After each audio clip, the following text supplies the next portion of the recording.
السلام علیکم دوستوں، آج میں آپ کو ایک ایسے واقعے کے بارے میں بتانے جا رہا ہوں جس نے پورے امریکہ کو حیران کر دیا تھا۔ 24 نومبر 1971 کی وہ رات، ایک معمولی سا نظر آنے والا شخص جس نے خود کو ڈین کوپر کہا، شمال مغربی اورینٹل ایئر لائنز کی فلائٹ 305 میں سوار ہوا۔ لیکن اس کے بعد جو ہوا وہ آج تک ایک معمہ بنا ہوا ہے۔ کیا آپ جاننا چاہیں گے کہ کیسے ایک شخص نے جہاز ہائی جیک کر کے $2 لاکھ لوٹے اور پھر ہوا میں غائب ہو گیا؟ تو آئیے جانتے ہیں۔ ڈی بی کوپر، جس کا اصلی نام آج تک معلوم نہیں ہو سکا، ایک پرسکون اور شائستہ شخص لگ رہا تھا۔ اس نے سیٹل کے لیے فلائٹ میں چیک ان کیا اور اپنی سیٹ پر بیٹھ گیا۔ جہاز کی اڑان بھرنے کے بعد اس نے ایئر ہوسٹس فلورنس شافنر کو ایک نوٹ دیا۔ ابتدا میں فلورنس نے سمجھا کہ یہ کوئی رومانوی پیغام ہے، لیکن جب اس نے نوٹ پڑھا تو اس کے ہوش اڑ گئے۔ نوٹ میں لکھا تھا، میرے پاس بم ہے، جہاز میرے کنٹرول میں ہے، مجھے $2 لاکھ اور 4 پیراشوٹ چاہیے۔ کیپٹن ولیم اسکاٹ کو صورتحال سے آگاہ کیا گیا۔ ایف بی آئی کو اطلاع دی گئی۔ جہاز کو سیٹل ٹیکوما بین الاقوامی ہوائی اڈے پر لے جایا گیا، جہاں کوپر کی شرائط پوری کی گئیں۔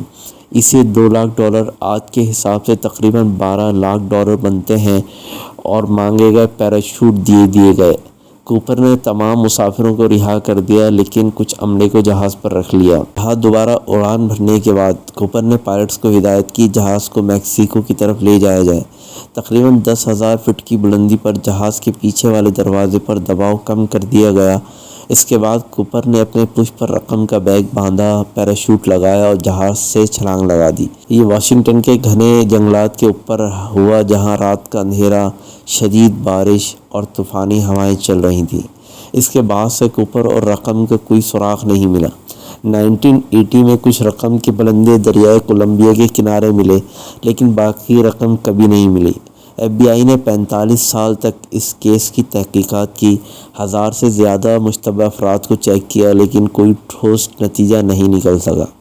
کچھ ماہرین کا خیال ہے رچرڈ فلاورز تھیوری، یہ ایک سابق پیراشوٹس رچرڈ فلاورز تھا۔ بعض لوگوں نے کہا کہ رابرٹ ریکسٹرا تھیوری، ایک اور ممکنہ مشتبہ شخص جس نے بعد میں اسی طرح کا واقعہ کرنے کی کوشش کی۔ کچھ لوگوں کا خیال ہے کہ وہ چھلانگ کے بعد ہلاک ہو گیا۔ کچھ کا ماننا ہے کہ وہ ایک پیشہ ور تھا جس نے کامیابی سے فرار اختیار کیا۔ 2017 میں ایک تحقیقاتی ٹیم نے دعویٰ کیا کہ انہیں کوپر کے پیراشوٹ کا کچھ حصہ ملا ہے۔ 2021 میں ایک یوٹیوبر نے دعویٰ کیا کہ اس نے کوپر کے گرنے کی جگہ دریافت کر لی ہے، لیکن اب تک کوئی حتمی ثبوت نہیں ملا۔ یہ واحد ہائی جیکنگ کیس ہے جس میں کوئی جانی نقصان نہیں ہوا۔ اس واقعے کے بعد تمام جہازوں میں کوپر وینز لگائے گئے تاکہ دروازے اڑان کے دوران نہ کھل سکیں۔ امریکی حکومت اب بھی اس رقم کا 15% انعام دے گی جو کوپر کی شناخت کر سکے گا۔